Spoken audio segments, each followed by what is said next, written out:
Stop carrying the weight of your household into the night.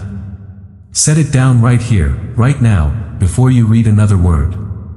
You have been standing guard over people I never asked you to guard alone.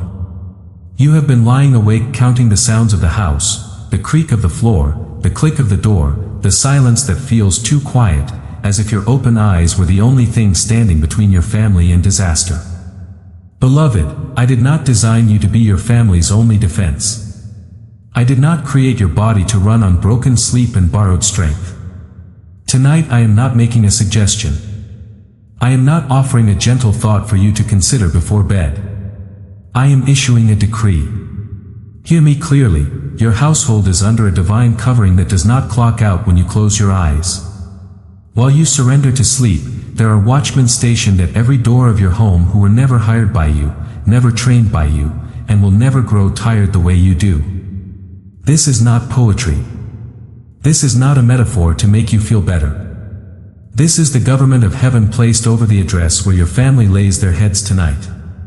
If you have been the one lying awake at 1 a.m. running through every worst-case scenario, checking the locks twice, checking on the kids a third time, replaying every what if until your body is exhausted but your mind will not stop, I need you to hear this all the way to the end.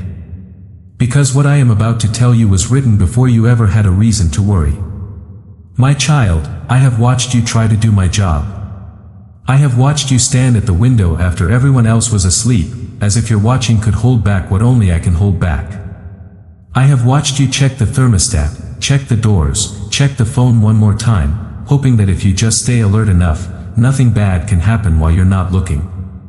But hypervigilance was never the assignment I gave you. I never asked you to be the reason your family is safe. I asked you to trust the one who already is. Your family's safety was never resting on how many times you double-checked the lock. It was never resting on how little you slept, how much you worried, or how tightly you tried to hold everyone together with your own two hands. Your family's safety has always rested on a much stronger foundation than your exhaustion. It rests on my faithfulness. So tonight, I am asking you to do something that will feel strange at first, because it goes against everything your anxiety has trained you to do. I am asking you to close your eyes before the house is perfectly quiet. I am asking you to fall asleep before you have solved every problem. I am asking you to rest in the middle of an unfinished list, because the one who never sleeps is already awake on your behalf. Picture it with me for a moment. Picture your home from above, the roofline, the windows, the front door, the back door, the window over the kitchen sink that never quite locks the way it should. Now picture a perimeter around that home that has nothing to do with steel or alarm systems. A spiritual perimeter. Unbroken. Unmanned by human hands, and for that very reason, unbreakable by human fear. That perimeter does not weaken when you fall asleep. It does not thin out at 3 a.m. It does not take a break because you finally stopped checking on it. It holds, not because you are strong, but because I am. If you can see that image right now, your home surrounded, covered, held, type I see it in the comments. Let that be your declaration that you are done trying to guard what was never yours to guard alone. There is an old promise, older than your grandmother's grandmother, that says the one who watches over you will not slumber. Not for a moment. Not for the length of a blink. While you are drifting into unconsciousness tonight, unable to watch your own front door, I am not drifting into anything. I am not distracted by another family's crisis. I am not too busy with someone else's emergency to notice the sound in your hallway. There is another old promise that says you can lie down and sleep in peace, because it is the Lord, not the alarm system, not the guard dog, not your own restless vigilance, who makes you dwell in safety. Peace was never meant to be something you build with enough precaution. Peace was meant to be something you receive because someone bigger than the threat is already standing in front of it. And there is a promise that says when you lie down, you will not be afraid. When you lie down, your sleep will be sweet. Not anxious. Not shallow. Not the kind of half-sleep where part of you is still listening for footsteps. Sweet sleep. The kind you have been aching for since you became responsible for other people's safety. I did not give you that promise so you could admire it from a distance. I gave it to you so you could stand on it tonight. Think about every night you have spent as the last one awake in the house, the unofficial night watchman, running on caffeine and worry, convinced that if you finally let your guard down, that would be the exact night something went wrong. I want to gently interrupt that thought pattern right now, because it has cost you years of rest that you were never meant to sacrifice. Your vigilance was never what kept your family safe. My faithfulness was. And my faithfulness does not take a night off simply because you finally do. If you have been carrying the exhausting job of family watchman for far too long, comment the word relieved below. Let that be the moment you hand the post back to the one who never left it in the first place. Let me take you somewhere in your imagination for a moment, because I want this to become more than words on a screen. I want it to become something you can see when you close your eyes tonight. Picture the front door of your home. Now picture a presence standing just outside it, not a stranger, not a threat, but a sentinel who was assigned there the moment you invited me into your household. Picture the back door the same way. The window in the nursery. The window over the garage. Every entrance, every gap, every place where fear likes to whisper, "What if?" now has something stationed there that fear cannot argue with. These are not decorations for your imagination. This is the reality behind the reality, the part of the story you cannot see with your natural eyes, but the part that has determined the outcome of your family's story more times than you will ever know this side of eternity. Every near miss you called luck. Every accident that should have happened but didn't. Every time your child wandered too close to danger and someone, intervened before you even noticed. That was not luck. That was the watch that was already in place. I am not telling you this so you become obsessed with the supernatural. I am telling you this so you can finally put your natural body down at the end of the day. Your family's protection was never a project you had to manage. It is a covering you get to rest under. So tonight, before you turn off the light, I want you to do something different. Instead of walking the house one more time checking locks, I want you to simply say, out loud if you can, every door of my home is covered. Every window of my home is watched. My family is safe, not because I stayed awake, but because you never do. Say it like you mean it. Say it even if your body is still tense from years of not trusting it. Faith is not the absence of a racing heart, faith is choosing the promise anyway. If you're willing to make that declaration over your own home tonight, type "covered" in the comments right now. Don't wait until the video ends. Do it in this moment, because agreement with heaven happens the instant you speak it, not the instant it feels easy. I want to talk to you about what actually happens during the hours you consider wasted, the hours between the last time you check on your kids and the moment the alarm goes off. You think of sleep as a gap in your usefulness. A necessary shutdown. Hours where nothing productive happens and where, if you're honest, some small part of you feels guilty for not being available in case something goes wrong. I want to reframe that for you completely. Sleep is not the time when protection pauses. Sleep is the proving ground where you discover whether you actually trust me or whether you have just been saying you do. While you sleep, I am rearranging circumstances you will never even hear about. I am closing doors to danger before your family ever walks toward them. I am delaying a driver by 90 seconds so that your teenager's route home crosses an intersection a moment later than it would have otherwise. I am prompting a neighbor to glance out their window at exactly the right time. I am quieting a restless mind, calming a racing heart in a bedroom down the hall, settling a child's nightmare before it fully forms. None of this requires your consciousness. None of it depends on you staying awake to supervise it. In fact, some of my best work happened specifically because you finally got out of the way and went to sleep. This is why the enemy of your peace has worked so hard to keep you exhausted. A tired parent second-guesses everything. A tired spouse snaps instead of listens. A tired believer is far too worn down to pray in faith and far too easy to convince that worry is doing something productive. Your exhaustion has never protected your family. It has only weakened you. And a weakened you is exactly what the enemy has been counting on. So tonight, sleep is not surrender. Sleep is warfare. Sleep is you saying, I trust the watchman more than I trust my own eyes staying open. Every night you rest in that truth is a night you are actively resisting fear instead of feeding it. If you're ready to stop treating exhaustion like a virtue, share this message with someone right now, a tired parent, a worried spouse, a friend who hasn't slept a full night in weeks. They need to hear that rest is not neglect. Rest is trust in action. I need to tell you something plainly, because I don't want you walking through your nights uninformed. There has been an assignment against the peace of your household, not necessarily against your walls or your locks, but against your mind.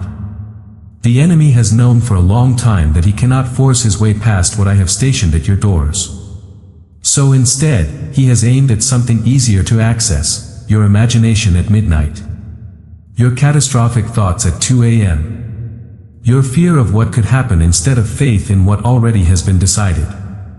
Every time you replay a worst-case scenario until your chest is tight, that is not simply being a responsible parent. That is a battle for your peace, and it has been happening inside your own head while your family slept undisturbed in the next room. The house was never under attack the way your thoughts were. This is why I am not just decreeing protection over your walls tonight. I am decreeing peace over your mind. I am cutting off the cycle of imagined disasters that has been robbing you of rest for far too long. Every anxious thought that has kept you rehearsing tragedies that never came, I am silencing it. Every what if that has hijacked your bedtime, I am replacing it with even if. Even if the night is long, I am near. Even if you cannot see what tomorrow holds, I already do. Even if fear whispers loudly, my voice, this still, small voice, will always be louder to the heart that is listening for it. You were never meant to fight this battle with locked doors and checked windows. You were meant to fight it on your knees and then get up and go to sleep, because the fight was already handed to me the moment you surrendered it. Type even if in the comments right now if you're ready to trade your worst case thinking for my best case promise. This is your declaration that fear no longer gets to write the script for your nights. Let me give you something to hold on to, a picture, a small story, not because it is complicated, but because sometimes a picture reaches the heart faster than an explanation. Imagine a mother tucking her children in at the end of a long, hard day. The bills were tighter than she wanted to admit. The argument with her husband that morning still stung a little. The news on the drive home had been heavy, and by the time she finally sat on the edge of the bed to say goodnight, she felt like she had nothing left to give, not one more ounce of strength to stand guard over anyone. She almost stayed up anyway, out of habit, out of fear that the moment she stopped paying attention would be the moment everything fell apart. But that night, for the first time in longer than she could remember, she whispered a prayer instead of a worry. She said, I can't hold this together tonight. I need you to. And she slept. Really slept. Deep, uninterrupted, dreamless sleep, the kind her body had been begging her for. Nothing dramatic happened that night. No sirens. No emergencies. Just an ordinary night in an ordinary house. But that ordinary, uneventful night was itself the miracle. Because for the first time, the peace over that home wasn't held together by her exhaustion. It was held together by a promise she finally decided to trust. That is what I am offering you tonight.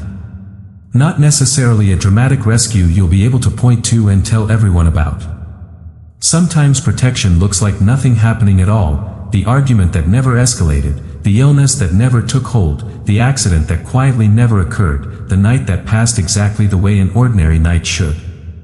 You may never know this side of eternity how many disasters were rerouted around your family simply because a covering was already in place before the threat ever arrived. Don't wait for a crisis to believe I am watching. Let an ordinary, peaceful night be all the proof you need. If you're trusting me for an ordinary, uneventful, deeply peaceful night tonight, comment ordinary miracle below. Let that be your faith spoken before you have any evidence except my word. I want to get specific now, because generic prayers rarely reach the exact places that need them most. So wherever you are, I want you to picture your own household, not a household in general, but the actual people who live under your roof, or the people you love who live under a different one. Over your marriage, I decree peace where there has been tension, patience where there has been snapping, and a bond that grows stronger while you sleep instead of weaker while you argue in silence. Over your children, I decree safety on the road, safety in their friendships, safety in their minds. I decree that the thoughts trying to whisper lies to them in the dark will be silenced before those lies can take root. I decree that they will sleep peacefully, without the anxiety that has tried to attach itself to this generation more than any before it. Over your finances, I decree provision that arrives while you rest, not because you stayed up worrying over the numbers, but because I have never once forgotten how to provide for those who trust me. Over your health, and the health of everyone under your roof, I decree restoration in the hours your body does its deepest repair work, the very hours you are asleep and unaware, when I am doing some of my most detailed work in the quiet parts of you that nothing else can reach. Over your home itself, the physical walls, the roof, the foundation, I decree that no scheme formed against this household will succeed, and no weapon aimed at this address will find its mark. This is not a wish. This is a decree, spoken over your family the same way a king speaks over his territory. And a decree from the throne does not need your supervision to take effect. It simply needs your agreement. Type, "So be it," in the comments if you receive this decree over your own household tonight. Let heaven hear you agree with what has already been spoken. Before you close this video and turn off the light, I want to leave you with something practical, because a promise is meant to be lived, not just heard. Tonight, instead of walking the house one more time, try walking it in prayer instead. Stand at your children's doors and simply say, "Covered." Stand at your own bedroom door and say, "Watched." Stand at the front entrance of your home and say, "Guarded." Let those words replace the habit of checking, double-checking, and triple-checking. Let your feet still move through the house if they need to. Old habits take time, but let your heart move somewhere new while they do. If you have someone in your life who has not slept a full night in months because they are carrying their household alone, a single parent, a caregiver, a spouse whose partner travels for work, a widow who now checks every lock herself, send this message to them tonight. Not tomorrow. Not when you remember. Tonight, while it's still fresh, while their exhaustion is still sitting heavy on them. You may be the reason they finally sleep instead of scroll. And if this word has done something in you tonight, if something loosened in your chest, if your shoulders dropped just slightly reading this, if you feel, even faintly, like you could actually close your eyes tonight without running through every scenario, then let this channel be a place you return to. Subscribe, so that on the nights you need this reminder again, it finds you. In the coming days, watch for small confirmations that this word was true. A night that passes more peacefully than you expected. A child who sleeps through without waking in fear. A conversation that goes better than the anxious version you rehearsed in your head. These are not coincidences. They are the proof that the covering you couldn't see was there all along. You do not have to earn this protection. You do not have to stay awake long enough to deserve it. You do not have to check the locks one more time to activate it. It was already in place before you ever felt the need to worry. So tonight, lay your family down in my grace. Lay your fear down at the door and leave it there. The watchmen are stationed. The perimeter is unbroken. The decree has been spoken. Sleep, beloved. Truly sleep. Your family is safe, not because you stayed awake, but because I never do. If you believe this tonight, type Amen below before you go, and let it be the last word you speak before you rest. Good night. I am watching. I always have been.